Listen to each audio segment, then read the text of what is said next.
बहुसंख्यक समाज के घरों में ऑलरेडी हथियार मौजूद हैं। आपको और हमको पता नहीं है, लेकिन ऑफिशियली इसको पहुंचाया गया है। धर्म की आड़ में हर घर में तलवार और त्रिशूल समेत हथियार मौजूद हैं। हिंदुओं के घरों में हथियार पहुंचाने का काम हिंदू संगठन बड़े ही जोश और खरोश से पिछले कई सालों से कर रहे हैं। आप इस बात को नहीं मानेंगे, लेकिन आप ये बात मान लीजिए कि इस हिंदुस्तान में, इस भारत में कत्लेआम की मुसलमानों की शुरुआत हो चुकी है। अब लपेटे में ईसाई और दलित समाज के लोग भी आ ही रहे हैं। अब वो दौर चला गया कि आप और हम कहें कि कत्लेआम होने वाला है, बल्कि ये शुरू हो चुका है, क्योंकि सरकार उन्हीं की है, कत्लेआम करवाने वालों की और कत्लेआम पर खामोश रहने वालों की, और कत्लेआम पर जब सच सामने आता है तो इस रिपोर्ट को बैन करवाने वालों की, ट्विटर अकाउंट उड़वाने वालों की, यूट्यूब से वीडियो उड़वाने वालों की। जी हाँ, उन्हीं की सरकार है, क्योंकि अपने कांड सारे छुपाने हैं। तो आप ये जानते हैं, जब सरकार उनकी है तो कभी ऐलान नहीं करेगी कि हाँ मुसलमान खतरे में है या कोई कम्युनिटी खतरे में है। दुनिया की सबसे बड़ी संस्था जेनोसाइड वॉच की रिपोर्ट आपको याद है, और ह्यूमन राइट वॉच डॉग इसी महीने रिपोर्ट जारी करके बता चुका है कि मुसलमानों के साथ जो कत्लेआम किया जा रहा है, जो रवैया अपनाया जा रहा है, वो कत्लेआम से बुरा है। मकानों को तोड़ा जा रहा है, घरों को गिराया जा रहा है, गैर कानूनी तरीके से झूठे आरोप में फंसाया जा रहा है, मारा जा रहा है, पीटा जा रहा है, पत्रकारों को जेल में ठूसा जा रहा है। और उसके बाद बीबीसी की डॉक्यूमेंट्री ने बची कुची कसर भी पूरी कर दी। दोस्तों, इन सबके बाद आप ये समझ लीजिए कि इमरजेंसी इस देश में लागू है, लेकिन बस उसका ऐलान नहीं किया गया है। अब अंधेर नगरी है और चौपट राजा है। एक ही राजा है, वही राजा इस देश में पूरा अंधकार फैला रहा है। अब आपको मेरी बात गलत लग रही है कि हर हिंदू के घर में हथियार पहुंचाया जा चुका है और ओपनली सुप्रीम कोर्ट की धज्जियां उड़ाई जा रही हैं, या यूं कहूं कि सुप्रीम कोर्ट भी ऐसे लोगों से डर रहा है, क्योंकि जब से सुरेश चक्रवाणे को सुप्रीम कोर्ट ने लताड़ लगाई है, बहुसंख्यक समाज, हिंदू संगठन सुप्रीम कोर्ट के खिलाफ सड़क पर उतर आए हैं। और तो और सुरेश चक्रवाणे हर दिन, हर घंटे, हर मिनट अपना प्रोग्राम सुप्रीम कोर्ट के खिलाफ और संविधान के खिलाफ चला रहा है। और अब तो वो खुलकर सड़कों पे आ चुका है और सड़कों पर उसको जमकर सपोर्ट मिल रहा है उन संगठनों का जो मुसलमानों के खून के प्यासे हैं, हालांकि बेरोजगार हैं। दोस्तों, अब जो मैं आपको सबूत दिखाने वाला हूं, वो सुप्रीम कोर्ट शायद देख के ऐसे कर ले, ऐसे कर ले और ऐसे कर ले, समझ रहे हैं? क्योंकि ये सब कुछ दिख रहा है, लेकिन न्यायाधीश डर के मारे शायद कुछ नहीं बोल पा रहे हैं। सवाल करने का हमें अधिकार है, तो मैं सवाल कर रहा हूं सुप्रीम कोर्ट से कि माननीय सुप्रीम कोर्ट, ऐसी कौन सी चीज है जो आपको रोक रही है ऐसे हेट स्पीच बोलने में? ऐसा कौन सा डर है, ऐसी कौन सी ताकत है जो आपको संवैधानिक बातें बोलने से भी आज डर लग रहा है? दोस्तों, एक वीडियो सोशल मीडिया पे तेजी से फिर से वायरल हो रही है और हिंदू संगठन इसको जमकर शेयर कर रहे हैं। ट्रांसलेशन के साथ आपके सामने रखूंगा, इंग्लिश कैप्शन के साथ, जिसमें आप देखेंगे कि किस तरह से प्लानिंग के तहत पूजा के बहाने हिंदुओं के घरों में हथियार पहुंचा दिए गए हैं, और किस प्रकार से कहा जा रहा है और तैयारी की जा रही है कि मौका मिलते ही किस तरह से मुसलमानों पर मैं अपनी जुबान से नहीं बोलूंगा, आप पूरा वो वीडियो देखिए और समझिए। और जो बेगैरत मुसलमान ये सोच रहा है कि ये सिर्फ न्यूज़ में चल रहा है, ग्राउंड पे ऐसा नहीं है, तो अपने आसपास तुम्हारे मोहल्ले में जो हिंदू संगठन का दफ्तर होगा, उसके आसपास लगे हुए दीवारों पर पोस्टर देख लेना और समझ में आ जाएगा कि तुम कितने ही सेफ हो अपने इलाके में। देखिए, आज हिंदू धर्म खतरे में, ध्यान रख लेना। अपन सब लोगों को एकता का परिचय देना है, एकता का परिचय देना है। और अभी जो दुश्मन है ना, तो पहला दुश्मन ईसाई है। ये वनवासी क्षेत्रों में जाकर के चर्च के नाम से saint Paul Emmanuel mission school, ये जितना इनका स्टाफ है, ये सब गरीबों में जाकर धर्मांतरण का काम करते हैं। भारत के अंदर मदर टेरेसा ने हजारों लोगों को धर्मांतरित करके ईसाई बना दिया। भारत के अंदर 3 लाख इनके पादरी है, सिस्टम है, सिस्टर है, मदर है, फादर है, ये घूम घूम करके धर्मांतरित करते हैं। पहला दुश्मन कौन है? ईसाइयत। दूसरा मुसलमान। 5 लाख मदरसे हैं इनके। कितने? 5 लाख। 3.5 लाख मस्जिदें। इनका उद्देश्य हंस के लिए पाकिस्तान, लड़के लेंगे हिंदुस्तान, दारुल अरब से दारुल इस्लाम में बदलना है। इसलिए गांव गांव में घूम घूम करके बच्चों को भड़काने का काम इनके मुल्ला मौलवी करते हैं। हर हिंदू के घर में हथियार पहुंचे, इसके लिए शस्त्र पूजन है। हर हिंदू के घर में हथियार होना चाहिए, खोजने से क्या नहीं मिलता। लोग कहते हैं भाई साहब त्रिशूल से क्या होगा, पिस्तौल दिलाओ, तोप दिलाओ। लड़ाई झगड़े में पिस्तौल तोप कभी भी काम आती नहीं है। क्या काम आता है? घर में रखा हुआ बढ़िया लठ होता है ना, फावड़े का डंडा देखा है, गैती का डंडा देखा है? यदि उदयपुर के हर दुकान के अंदर होता है ना, तो कन्हैया की गर्दन नहीं कटती। वो भागते ना तो दुकानदार उनकी टांगे तोड़ देता। लेकिन सोना चांदी, TV, cooler, fridge, AC, double bed, बेटे बेटियां सबके पास स्कूटियां और मोटरसाइकिल है बढ़िया बढ़िया। उसकी रक्षा के लिए 150-200 रुपए की कोई चीज है वो हमारे घर पे नहीं है। उन्होंने तो छतों के ऊपर भी पत्थर इकट्ठे करके रखे हैं कि हमारी छोटी बच्ची भी ऊपर से ईंट फेंकेगी, एक हिंदू का काम तमाम कर देगी, राम नाम उसका सत्य हो जाएगा। और हमारे घर में कुछ नहीं है। हिटलर, नाम सुना हिटलर का? जर्मनी का शासक हिटलर, वो कहता था कि दुनिया में सर्वश्रेष्ठ जाति यदि कोई है तो वो है हिंदू, और दूसरे नंबर पे कोई है तो वो है जर्मन। इसलिए वो अपनी महिलाओं को भारत में भेजता था। किस लिए? तुम सुना दोस्तों, अब बताइए कौन सी इसकी लाइन हेट स्पीच में नहीं आती? दोस्तों, हिटलर के समर्थक हैं ये हिंदू संगठन। हिटलर को किस तरह से जो वर्ड, जो जुमला, जो व्यक्ति पूरी दुनिया में बैन है, जिसको हिकारत से देखा जाता है, उसके समर्थक हैं ये हिंदू संगठन वाले, ये भगवा पहनने वाले। आप देखिए, ये हर लाइन हेट स्पीच में आती है, लेकिन सुप्रीम कोर्ट खामोश है, न्यायाधीश खामोश है, न्यायपालिका खामोश है, प्रशासन चुप है। और वो इसलिए क्योंकि मोदी और योगी और माननीय अमित शाह की सोच शायद यही है। क्या उनको नहीं मालूम कि ये सब उनकी नाक के नीचे क्या हो रहा है? लेकिन उनकी खामोशी ने इन नफरतिया हैवानों को हीरो बना दिया है। दोस्तों, जो कुछ भी बताऊंगा आज आपको कड़ी से कड़ी जोड़ूंगा और आपको पूरी तरह से समझाऊंगा कि खेल क्या चल रहा है। सलाम, नमस्ते, सत श्री अकाल। मैं हूं रजा और आप देख रहे हैं रजाग्राफी की नेशनल प्राइम टाइम रिपोर्ट। एक ऐसी रिपोर्ट जिसके अंदर पूरे भारत में मुसलमानों के खिलाफ, माइनॉरिटीज के खिलाफ, बहुसंख्यक समाज की तरफ से और भगवा गुंडों की तरफ से सरकारी गुंडागर्दी चलाई जा रही है, वो खबरें छुपाई जा रही हैं और इस गुंडागर्दी को जिस तरह से बढ़ाया जा रहा है, हर खबर वो आपको दिखाऊंगा। जिन खबर को गोदी मीडिया की औकात और जिन गोदी मीडिया में भसोट नहीं है, वो खबर इस प्राइम टाइम रिपोर्ट में दिखाई जाती है। दोस्तों, आपने देख लिया कि किस तरह से सुप्रीम कोर्ट गुंडों के हेट स्पीच पर खामोश है। उनके दिलों में मुसलमानों के लिए, ईसाइयों के लिए, बताइए, अब तो ईसाई दुश्मन नंबर 1 हो गए हैं। बयान आपने जो सुन लिया पहले हिंदू संगठन का।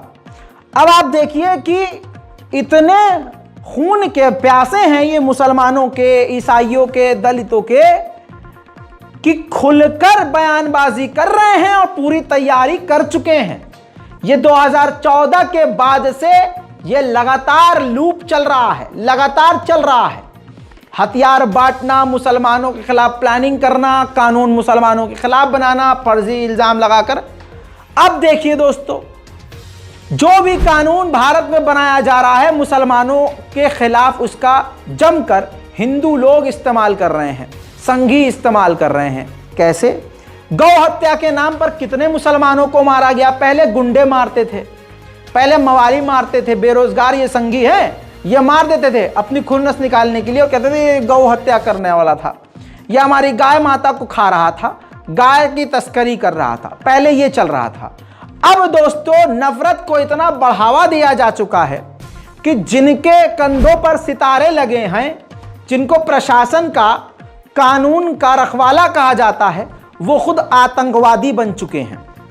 सिर्फ मुसलमानों की नफरत इतनी ज्यादा है उनके अंदर कि आज एक खबर आपके सामने रख रहा हूं। उत्तर प्रदेश की पुलिस ने एक युवक को उसके घर से, मुस्लिम युवक को उसके घर से उठाया। जी हां, जीशान हैदर, उम्र सिर्फ 24 साल। इंक्वायरी के नाम पर उसको घर से उठाया और घर वालों को, उसकी बीवी अफरोज को बताया गया शाम तक कि आपके पति की मौत हो गई है, आप आकर लाश ले जाइए। और मौत कैसे हुई कि टांग में गोली लग गई। और इसके बाद उसकी जिंदगी तो खत्म हो गई, क्योंकि मुसलमान था, इंक्वायरी कुछ होनी नहीं थी। अब जिन जिन लोगों ने मारा उसमें बाहर का कोई नहीं था।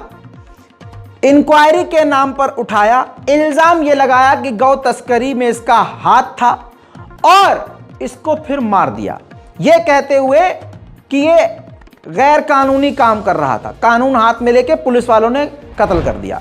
इसके बाद मरने वाले मुस्लिम युवक की बीवी अफरोज ने जिला कोर्ट का रुख किया। कोर्ट में सारे सबूत रखे कि मैं अपने पति के साथ घर में खुद मौजूद थी। ये तो गौ तस्करी का, गाय और गोश्त का तो काम ही नहीं करते। इल्जाम लगाया और ऐसे घर से उठाकर गोली मारकर कत्ल कर दिया। वहीं पुलिस ने बयान दिया कि हमें टिप मिली थी, किसी ने फोन करके इनको कह दिया कि हाँ जीशान नाम का मुल्ला है, वो गौ तस्करी करता है साहब, उठा के गोली मार दो। और ये नौकर की तरह गए, बदमाश और गुंडे की तरह, और उठाकर गोली मार दी। ये कोर्ट में साबित हुआ। जिसके बाद ये है रिपोर्ट, 12 गुंडे पुलिस वालों को मर्डर के मामले में नामजद कर लिया गया है। जी हां, अब उन पर केस चलेगा।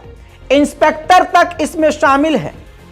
जी हां, जीशान के कत्ल में इंस्पेक्टर भी शामिल है। जीशान हैदर का कातिल इंस्पेक्टर ओमवीर, इसके अलावा यशपाल सिंह, इसके अलावा हेड कांस्टेबल सुखपाल सिंह और कुंवर भारत, प्रमोद कुमार, विपिन और कांस्टेबल राजवीर सिंह, देवेंद्र, नीतू यादव, अंकित कुमार और Brajesh Kumar. PTI news agency ने सारी रिपोर्ट दाखिल करी है। यह खबर साबित कर रही है कि प्रशासन भी मुसलमानों के खिलाफ खुलकर हथियारों का इस्तेमाल तक कर रहा है। समझ लीजिए अब। और अभी भी कोई बेगैरत मुसलमान खामोश बैठा है तो समझ लीजिए कि नंबर तुम्हारा भी है। दिल्ली की राजधानी से लेकर मध्य प्रदेश हो या कश्मीर, हर जगह मुसलमानों के खिलाफ उनके ही इलाके में, आप दिल्ली के बिरहमपुरी इलाके में रहते हो या जाफराबाद के इलाके में, मुंबई के पोश इलाके में रहते हो या आप गुजरात के किसी कोने कोतड़े में, हर इलाके में मुसलमान आंख खोल के चारों तरफ देखे, आपके 4 से 5 किलोमीटर के ही दायरे में कोई हिंदू संगठन का दफ्तर नजर आ जाएगा और वो जो गतिविधि कर रहे होंगे दीवारों में चिपके हुए पोस्टर से नजर आ जाएगा कि वो आपके खिलाफ क्या क्या क्या क्या और क्या कर रहे हैं।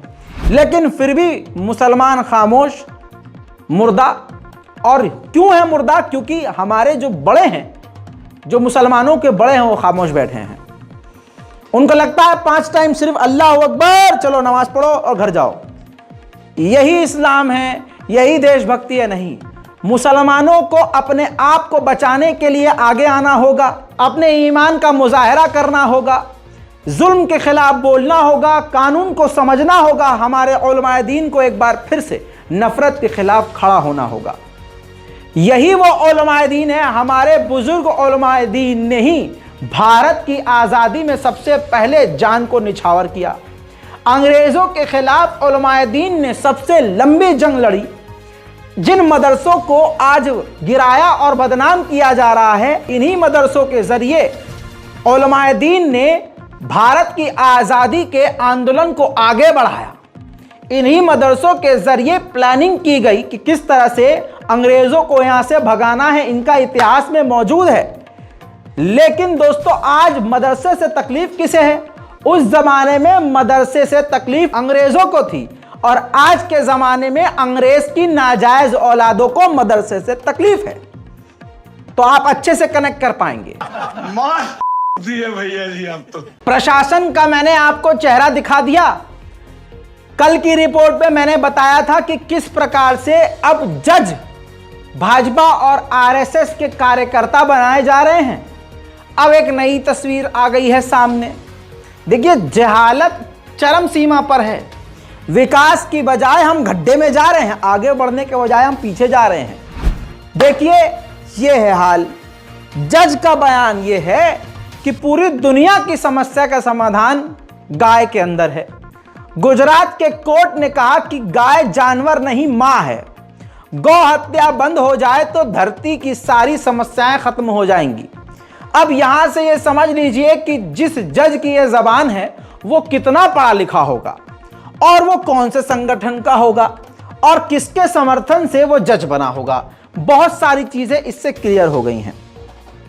गुजरात की एक अदालत ने कहा कि गाय एक जानवर नहीं बल्कि मां है। गौ हत्या बंद कर दी जाए, धरती की सारी समस्याएं, जलवायु परिवर्तन, ये सब ठीक हो जाएगा। अगर गाय दुखी होगी तो हमारा धन और संपत्ति खत्म हो जाएगा। कमाल है भाई। आगे सुनिए, उसके गोबर का इस्तेमाल कर बनाए गए घरों पर एटॉमिक रेडिएशन का भी असर नहीं होता। वहीं गौमूत्र से कई लाइलाज बीमारियों का भी हल होता है। गौ तस्करी के एक मामले में सुनवाई करते हुए जिला कोर्ट ने यह बात कही। समझ रहे हैं आप, यह कोर्ट कह रहा है कि अगर गाय नाराज हो गई तो आपकी संपत्ति खत्म हो जाएगी, धन खत्म हो जाएगा आपका। कमाल यह है तो फिर यह कहा जाए कि देश की जीडीपी अब गाय के थनों में है, गाय के ऊपर है, या गाय माता पर ही है।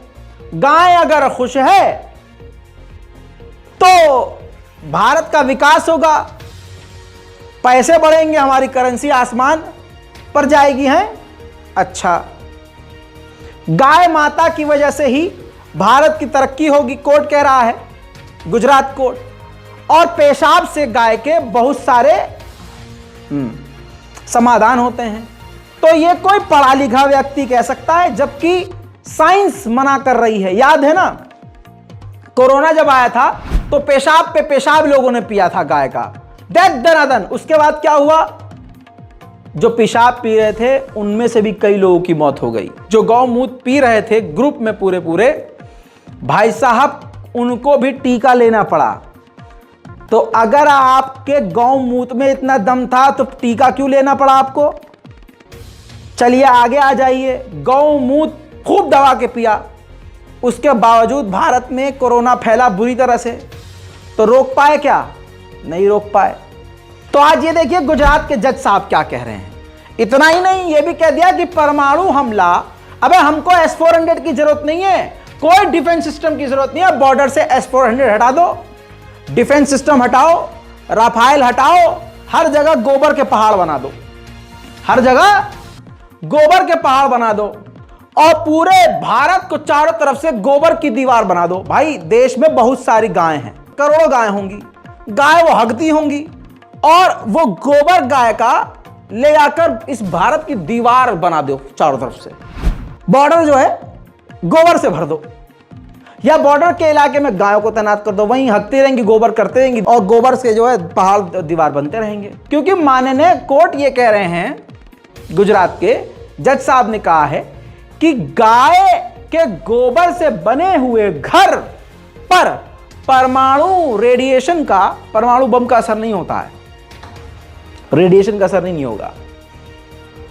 तो बॉर्डर पे फिर हथियारों की क्या ही जरूरत भाई साहब। शाबाश। अब गुजरात के कोर्ट से और मानने से एक बात कह दूं कि माय लॉर्ड, अगर गाय खाने से और गाय का अपमान करने से और गौ काटने से और गौ का मीट खाने से बर्बाद हो रही है दुनिया, और गाय का अपमान करने से पैसा खत्म होता है, जीडीपी डाउन होती है, बर्बादी आती है, तो आपके लिए बता दूं कि वो अमेरिका जो सुपर पावर है, साल का $27 बिलियन का सिर्फ बीफ खा जाता है। गाय का गोश्त कितने का, 27 बिलियन, मिलियन नहीं कह रहा हूं चच्चा, $27 बिलियन का गोश्त खाकर गटक जाते हैं। यह सन 2020 तक की रिपोर्ट है, अब तो 30-35 बिलियन तक हो ही गया होगा। उस हिसाब से अमेरिका को एकदम गधे के पिछवाड़े में घुस जाना चाहिए बर्बाद होके। वो तरक्की क्यों कर रहा है।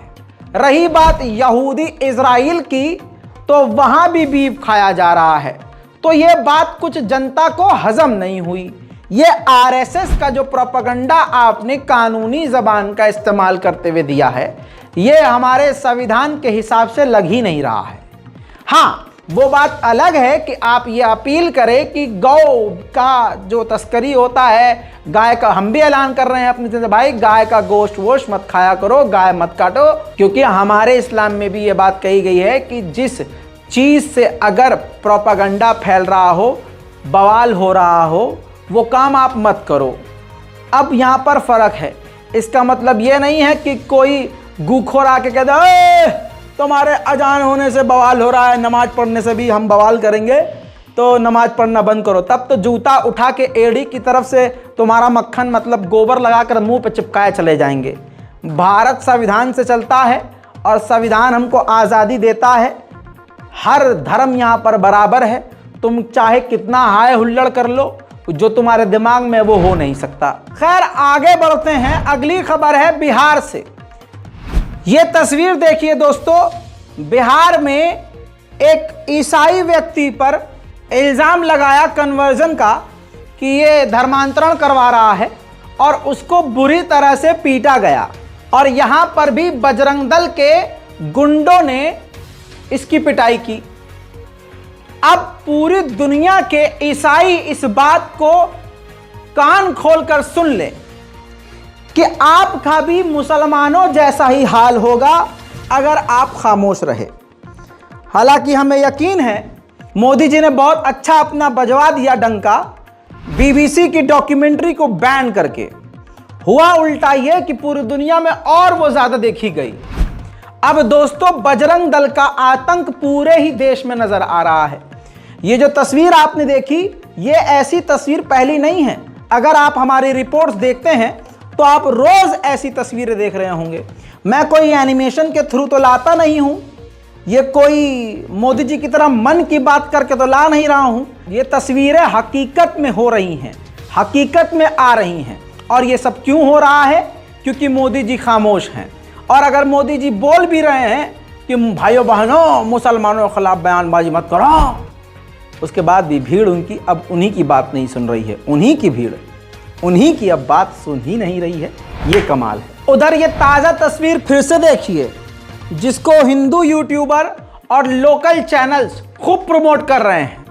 आपके सामने देखिए, ये उज्जैन की तस्वीर है मध्य प्रदेश की, जहां बजरंग दल के बेरोजगार हथियार, तलवार, गधा और त्रिशूल खुली लिए हुए सड़कों पर मार्च कर रहे हैं। और एक समुदाय जिसका नाम मुस्लिम है, उसके खिलाफ, ईसाइयों के खिलाफ और तो और इस बात को आप जानते हैं कि हिंदू राष्ट्र के लिए ये खुलेआम असंवैधानिक मांग कर रहे हैं। लेकिन कमाल की बात यह है कि सुप्रीम कोर्ट इनसे डरा हुआ और सहमा हुआ सा लग रहा है।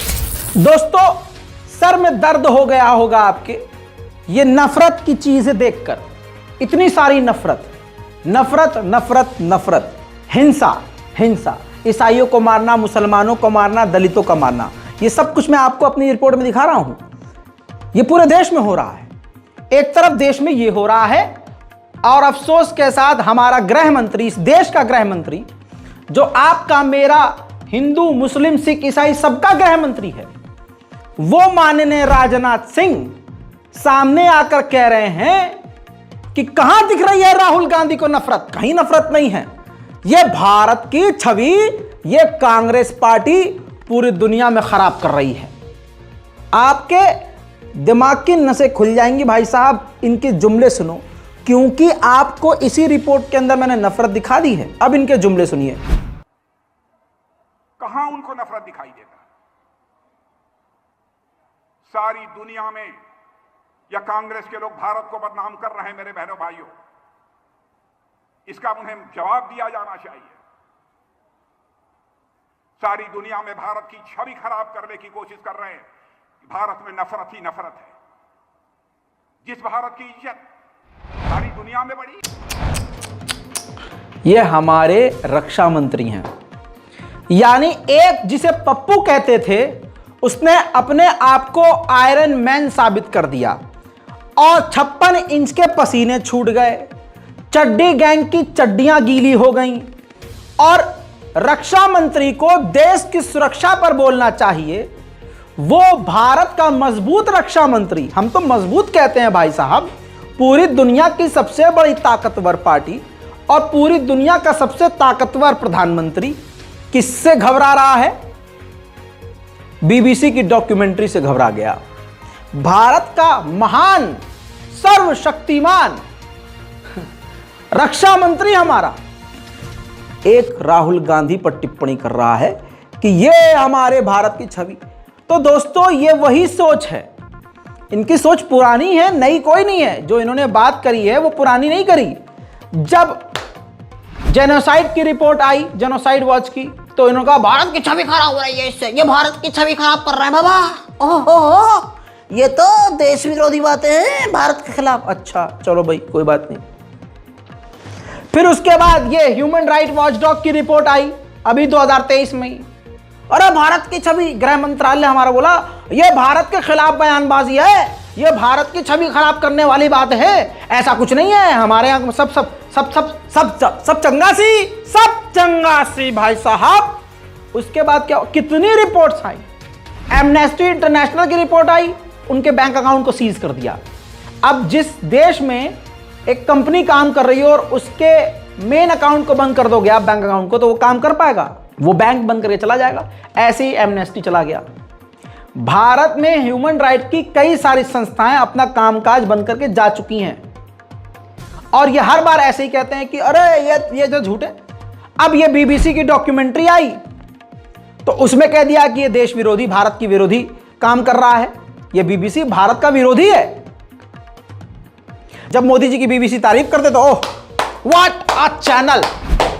जैसे ये सन 2013 तक मोदी जी, ये देखिए, डीडी न्यूज और आकाशवाणी को क्रिटिसाइज कर रहे थे कि जो जनता की बात होती है वो आकाशवाणी और बीबीसी पर नहीं आती है। हम अपने दिल की बात और जनता की जो बात है बीबीसी पर सुनते हैं। और लिखा था इन्होंने कि there was no faith in DD, Akashvani. Narendra Modi ने ये 2013 में खुद मानने ने पोस्ट किया था और आज के टाइम पर आप देख रहे हैं कि बीबीसी की डॉक्यूमेंट्री को फर्जी बताए जा रहे हैं ये। क्योंकि मैंने कल कहा था अधेर नगरी हर चौपट राजा है, इस झूठ बोलो बार बार बोलो, जब भी मुंह खोलो झूठ बोलो वाले के राज में दोस्तों झूठा ही सबसे बड़ा सच्चा है।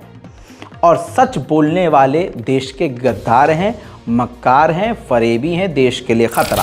उधर कोरियन छात्राओं के साथ जो बहुसंख्यक समाज के बेरोजगार लोगों ने, गंदी सोच के लोगों ने, भाजपाई सोच के लोगों ने गंदगी मचाई।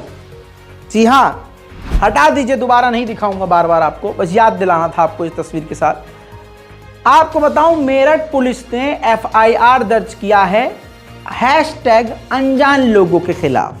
जी हां, अनजान लोग। और यही करता है प्रशासन।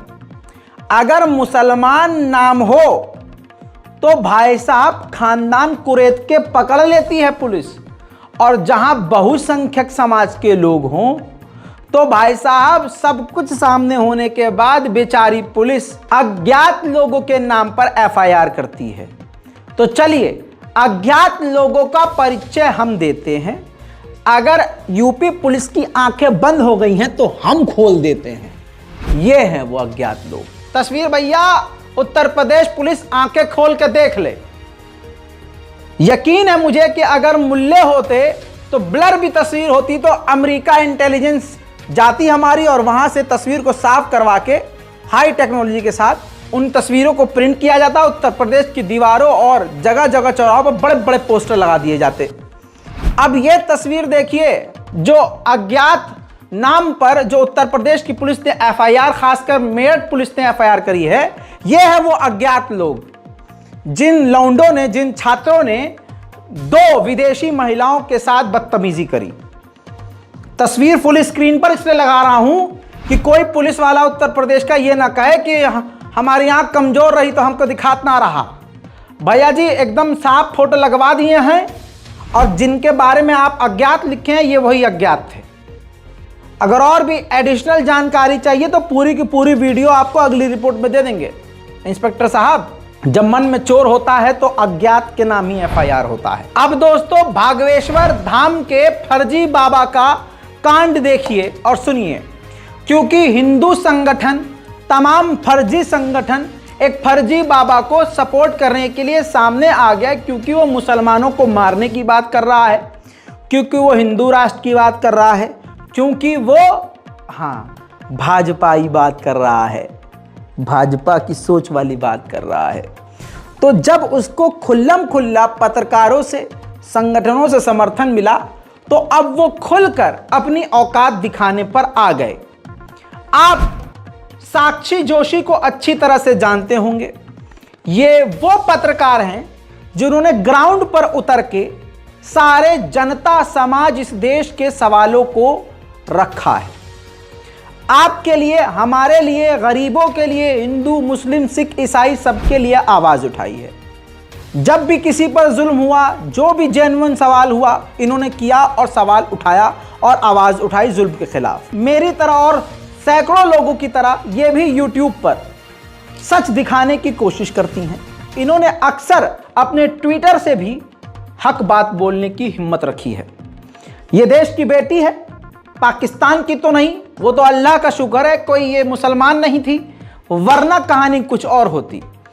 अब इन्होंने जो ट्वीट किया, उस ट्वीट पर बागेश्वर धाम की तरफ से, ऑफिशियल अकाउंट की तरफ से खुली धमकी दी जा रही है, क्योंकि मोदी सरकार उसके साथ है, हिंदू संगठन बाबा के साथ हैं। झूठ को सच मानना पड़ेगा, वरना इज्जत चली जाएगी तुम्हारी। स्क्रीन पर देखिए दोस्तों, पूरा ये ग्राफिक्स मैंने आपको स्क्रीनशॉट पे दिखा दिया है। साक्षी जोशी ने ट्वीट किया था कि अभी तो और गिरेगा ये, वैसे भी सब अपने लेवल वालों का ही समर्थन मिल रहा है इसे। तो बागेश्वर धाम सरकार के ऑफिशियल अकाउंट से जो ट्वीट किया गया है, उसके एक एक जुमले पर आपको ध्यान देना चाहिए। लिखते हैं कि मुंह मत खुलवाइए साक्षी जोशी जी, अगर पूज्य सरकार का पर्चा खुल गया तो आपका बहुत कच्चा चिट्ठा खुल जाएगा। भाषा की मर्यादा रखें, विरोध करें। समझे? यानी अगर बाबा ने अपना पर्चा इनके लिए खोल दिया तो साक्षी जोशी के कर्मकांड खुल जाएंगे। तो उनकी IT सेल की टीम, एक महिला के पीछे भी शायद लगा दी गई है कि इनकी पर्सनल लाइफ में कुछ चीजें खंगाल कर निकालो और उसको सोशल मीडिया पर बाबा जी के जरिए हम डलवा देंगे कि बाबा जी ने ऐसा भेद खोल दिया है।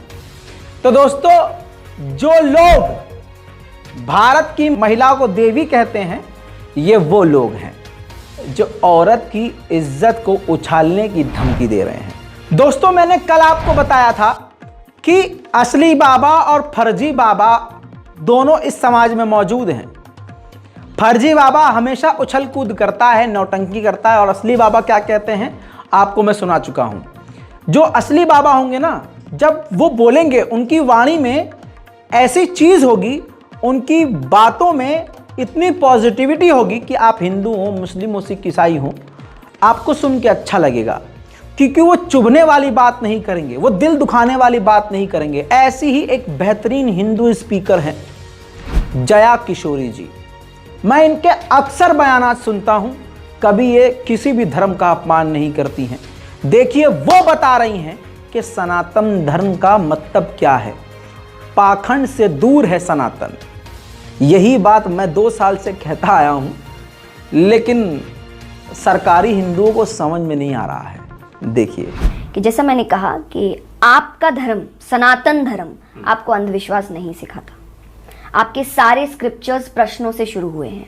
गीता जी प्रश्नों से शुरू हुई है कि आज जब अर्जुन के सामने भगवान खड़े हैं और प्रश्न का कोई सवाल ही नहीं उठता है कि भगवान से तो क्या ही प्रश्न करेंगे आप, वो तो आपको सही बताएंगे, फिर भी वो प्रश्न कर रहे हैं, फिर भी वो अपनी जिज्ञासाएं सामने रख रहे हैं, फिर भी वो पूछ रहे हैं कि ये क्यों, ऐसा क्यों, ये सही तो वो सही क्यों नहीं, ये गलत तो वो सही। यानी वो पूरा अपनी जिज्ञासा सामने रख रहे हैं, बशर्ते मर्यादा के साथ। बशर्ते मर्यादा के साथ। तो मर्यादा के साथ ही हम लोग सवाल तो बागेश्वर धाम के सामने रख रहे हैं, लेकिन वो तो हिंसा पे उतारू हैं, वो तो नफरतिया बयान दे रहे हैं। उनके जानने वाले, मानने वाले पुजारी सोशल मीडिया पर दूसरों को गालियां लिख रहे हैं। दोस्तों, आप अगर हिंदू हैं तो इस बात को समझिए कि आपका जो धर्म है वो नफरत से कोसों दूर है, हिंसा से कोसों दूर है। इतना ही नहीं, जो देवी जी ने कहा, अगर ये दिमाग में आ गया तो आप कभी भटकेंगे नहीं। चलिए अब बाबा के मसले को किनारे रखते हैं। भारत के रक्षा मंत्री जी कह रहे हैं कि कहाँ है भारत में नफरत। राहुल गांधी को नफरत नजर आ रही है, भारत को बदनाम पूरे विश्व में किया जा रहा है। भारत में कहाँ है नफरत? तो गृह मंत्री जी राहुल गांधी पर जितना ध्यान दे रहे हैं उतना ध्यान आज आप अपने लोगों पर देंगे तो आपको तुरंत नफरत नजर आ जाएगी। मेरे दोस्तों, मध्य प्रदेश के कई इलाकों में, खासकर जहां मुस्लिम समुदाय के लोग ज्यादा रहते हैं, वहां पर बेरोजगार हिंदुओं की भीड़ पहुंचती है और हाथों में हथियार लिए, लठ लिए, और तो और ये सभी बेरोजगार ट्रिपलिंग करते हुए बाइक पर बैठते हैं और मुस्लिम इलाके में घुसते हैं। यानी जिस इलाके में मुस्लिम समुदाय के लोग ज़्यादा रहते हैं उस एरिया में जाते हैं और ज़बरदस्ती आपको मस्जिद भी नज़र आएगी और भड़काऊ गाने चलाते हैं, भड़काऊ बयान, और पूरी तरह से मुसलमानों को उकसाने की कोशिश कर रहे हैं। देखिए दोस्तों,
देख लिया दोस्तों। लेकिन ये आपके साथ साथ आज भारत के गृह मंत्री को देखने की जरूरत है। गृह मंत्री जी से मेरी अपील है, अपने लोगों पर ध्यान दे तो आपको नफरत तुरंत आपके आसपास ही नजर आ जाएगी। दूसरी तरफ ये बात पूरी दुनिया को पता है कि भारतीय जनता पार्टी किसी भी हद तक जा सकती है चुनाव जीतने के लिए। एक और कांड था पुलवामा कांड, पुलवामा अटैक, जिसमें हमारे जवान मारे गए। कांग्रेस के सीनियर दिग्गज नेता दिग्विजय सिंह ने बड़े बड़े सवाल रखे हैं और सवालों के घेरे घेरते हुए उन्होंने बड़ी बात कही। उन्होंने कहा कि भारत और पाकिस्तान के प्रधानमंत्री के बीच मैत्रिक दोस्ताना रिश्ते हैं, इनके संबंध अंदर ही अंदर हैं, और उन्होंने पुलवामा पर भी सवाल खड़े किए, इशारा दिया कि ये मोदी सरकार ने खुद करवाया था। सुनिए। पुलवामा में हम लोगों के 40 सीआरपीएफ के जवानों ने जान, आज तक ये बात खुलासा नहीं कर पाई भारत की सरकार कि आखिर ये 3 कुंटल आरडीएक्स आया कहां से। इसके साथ साथ आज तक ये जवाब नहीं दे पाई है कि देवेंद्र सिंह डिप्टी एसपी, जो कि आतंकवादियों से पकड़ा गया, वो आज कहां है, उसको क्यों छोड़ दिया गया, राष्ट्रद्रोह का प्रकरण उस पर क्यों नहीं बना। इसी के साथ साथ हम तो पूछना चाहते हैं प्रधानमंत्री जी से, उनके और पाकिस्तान के प्रधानमंत्री जी के क्या संबंध है, कैसे संबंध है, एक दूसरे की प्रशंसा हो रही है, आखिर इन सब बातों का जवाब तो उन्हें देना चाहिए। सुना दोस्तों, आप कांग्रेस के सीनियर नेता के इस बयान से कितना एग्री हैं, नीचे कमेंट कीजिएगा। मैं तो इनके बयान से कहीं ना कहीं कुछ हद तक सहमत हूं। दूसरी तरफ जो गड्ढा खोदता है वो भी उसी में गिरता है। अक्षय कुमार, कनेडियन अक्षय कुमार, आपको बताऊं इनकी फिल्म आ रही है सेल्फी। अब यहां पर आंध भक्त कंफ्यूज हो गए हैं कि यार पिताजी की फिल्म आ रही है, लेकिन पिता ने फिल्म बनाई है यार मुल्ले के साथ, इमरान हाशमी के साथ। अब करें तो करें क्या, जाए तो जाए कहां। अब कहीं ना कहीं अक्षय कुमार को यह भी था कि ससुरा अगर मेरी फिल्म का बाइकॉट अगर 10% लोगों ने भी कर दिया तो यार मैं तो पूरी तरह से खिलाड़ी कुमार से अनाड़ी कुमार हो जाऊंगा। अब आप ये देखिए कि सेल्फी नाम की एक फिल्म आ रही है जिसका मैं तो बाइकॉट नहीं करूंगा, ना भाई मैं बेरोजगार हूं ना मेरे देखने वाले बेरोजगार हैं। जो ये फिल्में बनती हैं ये भी एक रोजगार है, लेकिन ये गूखोरों को कौन बताए? इन गूखोरों को क्या पता कि एक फिल्म बनाने के लिए कितनी मेहनत लगती है और फिर उसमें प्रोडक्शन में कितना समय लगता है। साल भर एडिटिंग होती है और कम से कम 1500 लोगों की टीम इस पर 24 घंटा काम करती है।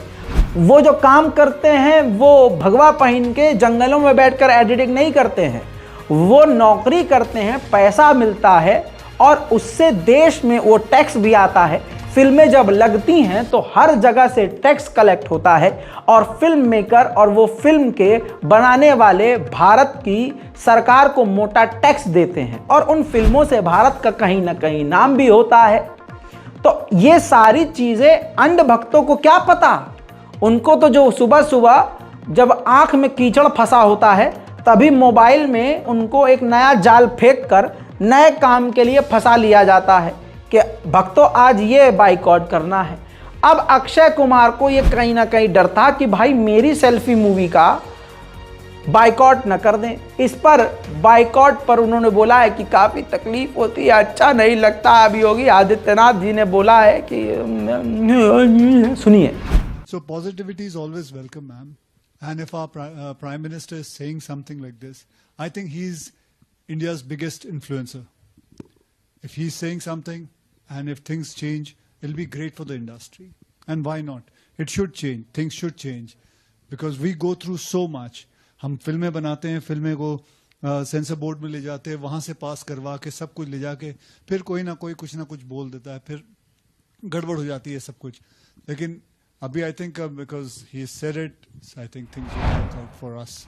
खैर चलो, अब बाइकॉट गैंग के मुंह पर जूता पड़ गया। उधर पिताजी ने, मोदी जी ने कह दिया कि हर फिल्म पर टिप्पणी करना जरूरी है क्या? हाँ, तो यहां पर जूता पड़ गया उनके जो मूवी पर टिप्पणी करते थे। और बच्चे बिल्कुल नालायक हैं, ये अपने सगे माँ बाप के भी नहीं होंगे। भाई कैसे होंगे समझ जाइए। मोदी करने वाले खुद मोदी की बात नहीं सुन रहे हैं। अब पठान के रिलीज से 3 दिन पहले अक्षय कुमार की अपील आ गई, भाई बाइकॉट का चक्कर। तो जिसको सपोर्ट कर रहे थे उसने भी साथ छोड़ दिया, मोदी कर रहे थे उन्होंने शांत होने को कह दिया। तो इन बेचारों का हाल क्या होगा भक्तों?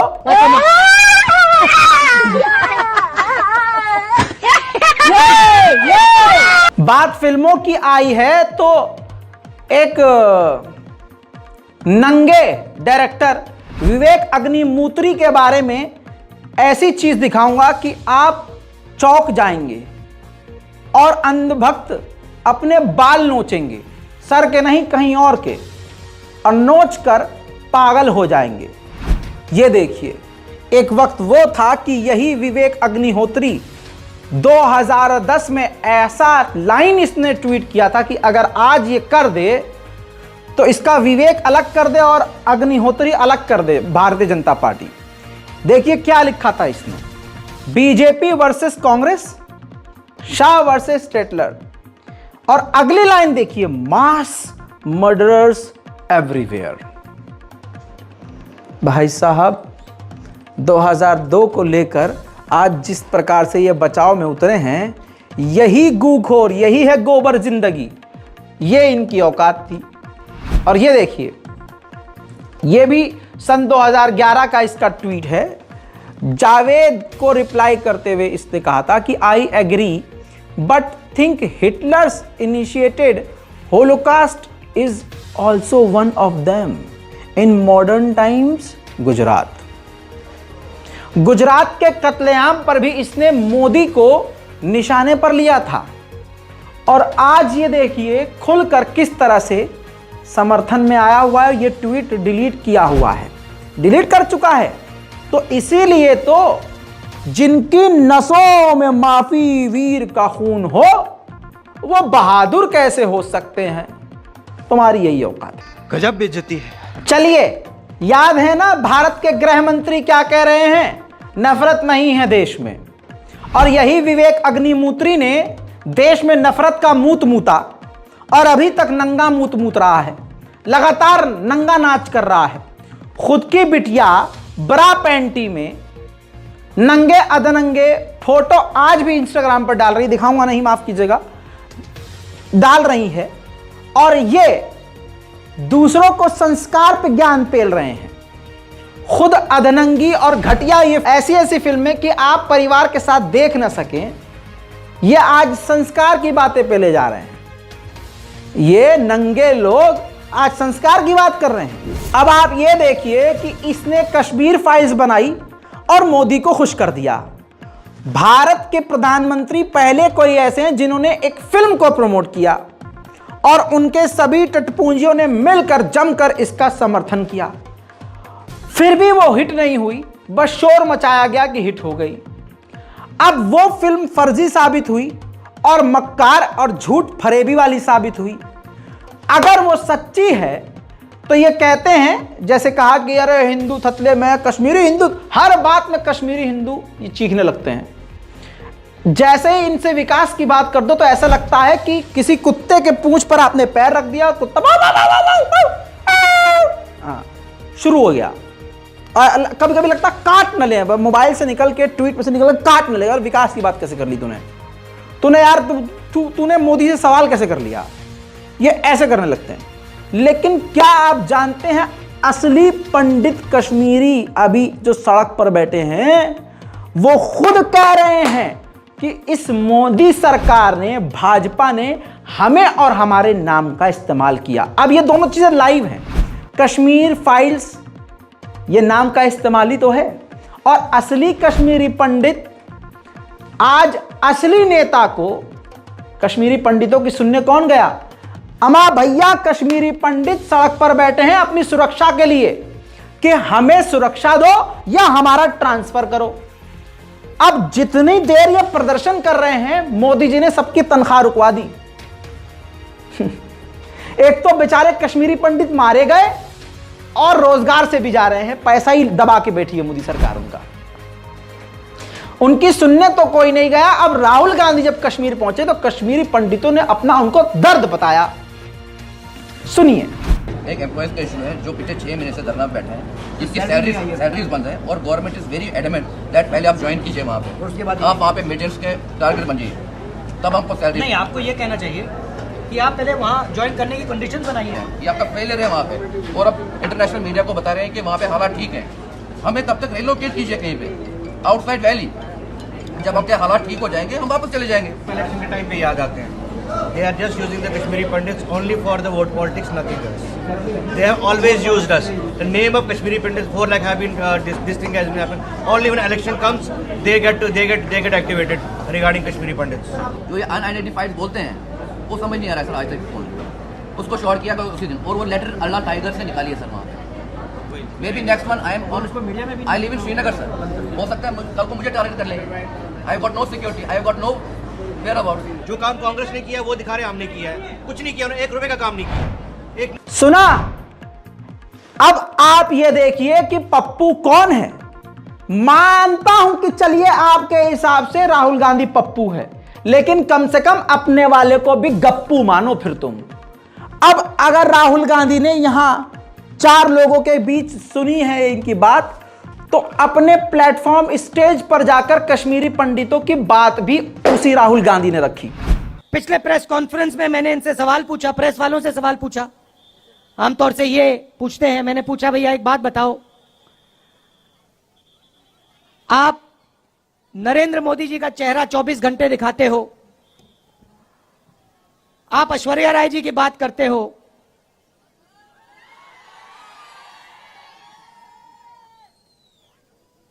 अक्षय कुमार की बात रखते हो, आप महंगाई की बात क्यों नहीं रखते हो? आप बेरोजगारी की बात क्यों नहीं रखते हो? जो जम्मू कश्मीर में गरीब लोगों से उनकी जमीन जो छीनी जा रही है वो हमें मीडिया में क्यों नहीं दिखाई देता?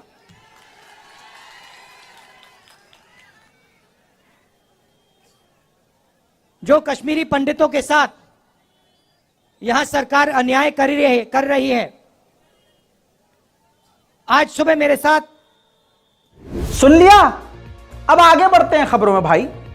याद है तमिलनाडु से लेकर कर्नाटक में, और कर्नाटक छोड़ दीजिए दिल्ली तक आ जाइए, जहां आप जाएंगे, मध्य प्रदेश जाइए, मुसलमानों के बाइकआउट की बात चल रही है। खासकर जब हिंदू कोई प्रोग्राम होता है तो मंदिर के आसपास जो गरीब मुसलमान ठेला वाला लगाने का काम करते हैं, उन वेंडर को ब्लॉक किया जा रहा है कि नहीं आप नहीं बेच सकते, यहां हिंदू ही सामान बेचेगा, चलो निकलो। और मैंने कहा था कि आप जिसके भी मानने वाले हो ना, वो खुद इस चीज को पसंद नहीं करेंगे, क्योंकि अगर आप राम जी के मानने वाले हो, राम जी के भक्त हो, तो राम जी पे तुम्हारा कॉपीराइट है क्या? भगवान अगर भगवान है और भगवान अगर श्री राम है तो वो तो सबके ही हैं।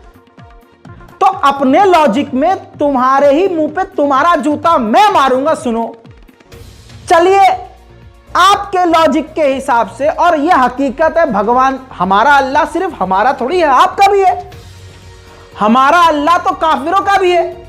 हमारा अल्लाह सिर्फ हमारा थोड़ी है, हमारा कॉपीराइट थोड़ी ना है। चरिंद परिंद, आसमान जमीन, ये पत्थर, ये फूल, ये सब, ये सूरज, ये चांद, सबके लिए अल्लाह है, सबका अल्लाह है। तुम्हारा भी है, मेरा भी है। इसी तरह से हर धर्म का व्यक्ति ये कहता है कि परमात्मा सबका है। तो अगर भगवान श्री राम भगवान हैं और आपके श्रीमान और आपके भगवान सिर्फ आपके हैं, तो यह आपकी गलत सोच है, क्योंकि श्री राम तो फिर सबके हैं। और आरएसएस के मुताबिक मुसलमान भी सनातन हैं। मुसलमान भी कहा जाता है, भारत के मुसलमान कन्वर्टेड हैं। ठीक है, कन्वर्टेड हैं। और आप मान रहे हो कि ये भी कहीं ना कहीं राम के ही हैं, इनका भी प्रभु राम है। तो फिर तुम किस बिना पर मार रहे हो मुसलमानों को? बोलो। अरे भाई क्या बताऊं मैं?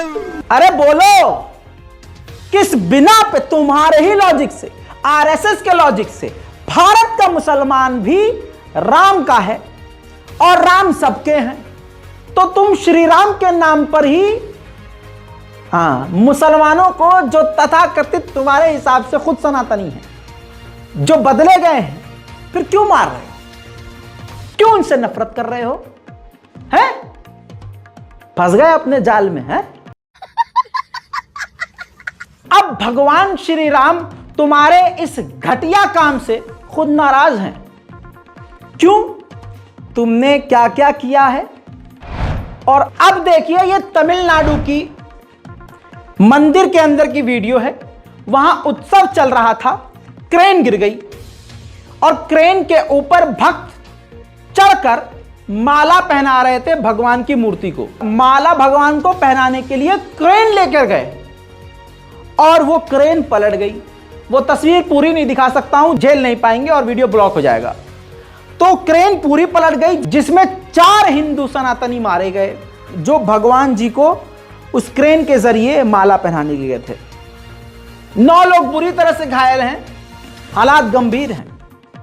जो भी होता है भगवान की मर्जी से होता है। यह फिर कैसे हुआ और क्यों हुआ?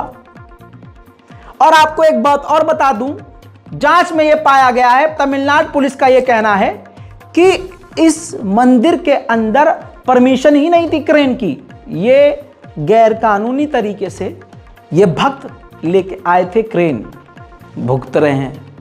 आज जो देश में बहुत जगह, जोशीमठ से लेकर अलग अलग इलाकों में, वो वृंदावन कॉरिडोर के हिंदू सब परेशान हैं। जमीन फट रही है, इलाके धस रहे हैं। क्यों हो रहा है? पाप बढ़ गया है। किसके पाप का घड़ा भर रहा है? आज सोच के देखिए, आपको एक समुदाय के खिलाफ नफरत से एकदम लैस किया जा रहा है, आपको हथियारबंद किया जा रहा है धर्म के नाम पर, और आपको दिख नहीं रहा। जिनको दिख रहा है वो भी बेरोजगारी में इतने पगलाए हुए हैं कि हाँ, जहां भीड़ चल रही है हम भी इसी भीड़ में चलेंगे।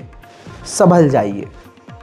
सनातन धर्म में यह नहीं सिखाया गया है और भगवान राम खुद ये पसंद नहीं करेंगे। अब आपको मैंने ये वीडियो कल दिखाया था, किस प्रकार से फर्जी बाबा और गोदी मीडिया मिलकर नफरत को बढ़ा रहे हैं। ये सुशांत सिन्हा ने जो वीडियो शेयर किया, खुद क्रॉप करके, कि टोपी वाले भी सनातनी हैं, बस भूल गए हैं। तो देखिए, इस पर एक धर्म रक्षक नाम के व्यक्ति ने रिप्लाई क्या किया है। जीत पाटिल इसका नाम है, लिखता है बस यही करना बाकी है, चमड़ी उधेड़नी है। यह एक संतरा है जिसका जो है छिलका हरा है और अंदर जो है ऑरेंज कलर का संतरा निकला। तो ये उसको मेंशन कर रहा है कि किस तरह से मुसलमानों की चमड़ी उधेड़नी है। और इसने सुशांत सिन्हा के उस वीडियो पर जो उसने पोस्ट किया है उस पर इसने रिप्लाई किया है। ठीक है दोस्तों, आइए इसके अकाउंट में चलते हैं। देखिए, जय श्री राम। अक्सर मैं आपको बताऊं कि जो भी जय श्री राम आज लिखकर नफरत फैला रहा है वो आपको भाजपा, ये सरकारी हिंदू हैं, क्या भगवान श्री राम इस चीज की इजाजत देंगे? लेकिन ये सनातन धर्म वाले हैं। ये देखिए, सनातन धर्म अयोध्या, इसने लोकेशन डाली हुई है। 2017 से अकाउंट चला रहा है। जीत पाटिल इसका नाम है। ठीक है, और ये किसका समर्थक है इसके अकाउंट में ही आपको दिख जाएगा। देखिए, जो भी इस समाज में नफरतिया चीजें हैं ना, ये उसका समर्थक है। लेकिन इनकी औकात आप ये देखें, असली नाम से अकाउंट नहीं बनाते, अपना प्रोफाइल ओरिजिनल नहीं लगाते। इनको पता है कि हैं भले ही हम सनातन नाम इस्तेमाल कर ले, लेकिन हमें है फर्जी, हमारी औकात नहीं, हम एक बाप की औलाद नहीं है कि असली नाम इस्तेमाल कर सकें। ये देखिए, सागर कुमार, सुदर्शन न्यूज का पोस्ट उसने रीट्वीट किया हुआ है। योगी देवनाथ, ये वो अकाउंट है योगी देवनाथ जो 1-1.5 साल पहले तक औरत था, औरत के नाम से इसने अकाउंट बना रखा था और बाद में ये आदमी बन गया। अब ये मीठा है खट्टा है हमको नहीं मालूम ये कैसा है, तो देख लीजिए। और लेकिन मैं इसका प्रोफाइल इसलिए दिखा रहा हूं कि किस मानसिकता का व्यक्ति है और क्या क्या ये करना चाह रहे हैं। ये मुसलमान की चमड़ी उधेड़ने का ख्वाब देख रहे हैं। इस बात को आज मुसलमान समझ ले कि ये सच में हो जाएगा, क्योंकि सरकार इनका समर्थन कर रही है, लगातार इनके सपोर्ट में बोल रही है, लगातार चुप रहकर इनको बढ़ावा दे रही है। ये सारे वही मशीनरी हैं जो मशीनरी कहते हैं मुसलमानों को और दूसरे लोगों को, असल में टुकड़े टुकड़े वाली मशीनरी यही है। ये जितने भी पोस्ट हैं, जितने भी लोग के इन्होंने पोस्ट शेयर किए हैं, ये सब के सब मुस्लिम के खिलाफ, ईसाइयों के खिलाफ रहने वाले लोग हैं। दोस्तों, उधर भारत के रक्षा मंत्री कह रहे हैं कहां है नफरत। बस रक्षा मंत्री जी, हमसे एक झूठा नहीं सहा जा रहा। आपसे उम्मीद नहीं है कि आप भी झूठ बोलें। आपकी बड़ी इज्जत है, आप हमारे भी प्यारे हैं, आप हमारे भी रक्षा मंत्री हैं। आप बस कीजिए, भी प्लीज बस कीजिए। दोस्तों, इस रिपोर्ट को शेयर कीजिए, दुआओं में याद रखिए। जब भी इबादत कीजिए, चाहे आप हिंदू हो, मुस्लिम हो, सिख हो, ईसाई हो, कोई भी हो, आप इबादत कीजिए। जब भी हमारे इस भारत में जो नफरत फैल रही है उसको खत्म करने की दुआ कीजिए। बहुत लोग तो इसलिए, देखिए, जिसके दिल में चोर है ना, वो शांति के लिए दुआ भी नहीं करेगा। क्योंकि अगर कोई अंधभक्त कहे कि हे भगवान, देश में जो नफरत फैला रहा है उसको गायब कर दे। अरे दादा, अरे भगवान, हमको ही गायब कर दिए। अरे दादा, अरे दादा, गया का हम मांग लिए, भगवान हमको माफ कर दे, हमको हम आई दुआ काहे कबूल कर। अरे भगवान, अरे भगवान, अरे नहीं नहीं भगवान, अरे ये कहाँ गायब हो गया। अच्छा है भगवान, अच्छा हुआ मैंने दुआ ना करी, वरना मैं भी गायब हो जाता। अरे अरे कहाँ के ले गए? अरे आएगा तो मोदी ही।